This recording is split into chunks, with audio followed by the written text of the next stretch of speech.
Salam Gülşən, hər vaxtınız xeyir olsun. Bəli, Azərbaycan Qida Təhlükəsizliyi Agentliyi daimi olaraq ərzaq bazarlarında yoxlama tədbirlərini davam etdirməkdədir və hazırki məqamda da təbii ki, yoxlamaların nəticəsi olaraq müəyyən nöqsanların aşkarlanması ilə bağlı informasiyalar var.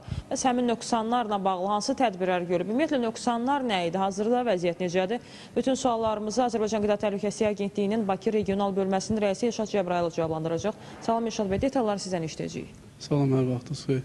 Qeyd etdiyiniz kimi Qida Təhlükəsizliyi Agentliyi tərəfindən artıq ərzaq bazarlarında müvafiq monitorinq reydləri başlanılmışdır.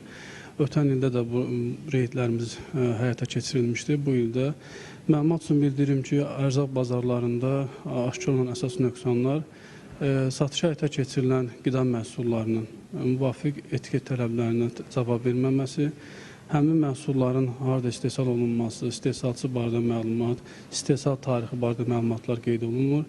Əlavə olaraq riskli məhsullar mövcuddur ki, onlar süd məhsulları, ət məhsullarıdır ki, onların da müvafiq baytarlıq sənədləri təmin olunmur və istehlakçıda bu barədə müvafiq məlumatlar təqdim olunmur.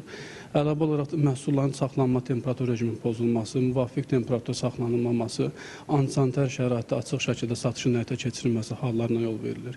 Qeyd olunan nöqsanlarla bağlı artıq agentlik tərəfindən nəzarətə həyata keçirən müfəttişlər bazar sahiblərinə və o cümlədən satışa həyata keçirilən şəxslərə müvafiq göstərişlər verilmişdir və nöqsanların aradan qaldırılması ilə bağlı vaxt verilmişdir.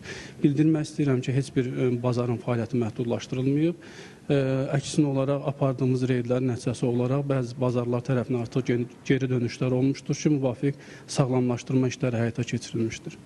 Təşəkkür edirik. Şəbət çatdığınız detallı informasiyalara görə və bəli bir də vurulamaq istəyir ki, Azərbaycan Qida Təhlükəsizliyi Agentliyi tərəfindən ərzaq bazarlarında yoxlamaların keçirilməsi və nəticələrlə bağlı informasiyalar var idi və həmin istiqamətdə sualların cavablarını sizlə bölüşməyə çalışdıq, detallı şəkildə məlumatlara toxunduq. Hələ ki, bizdən informasiyalar bu qədər idi. Sözü yenidən sizə ötürürük Gülşən.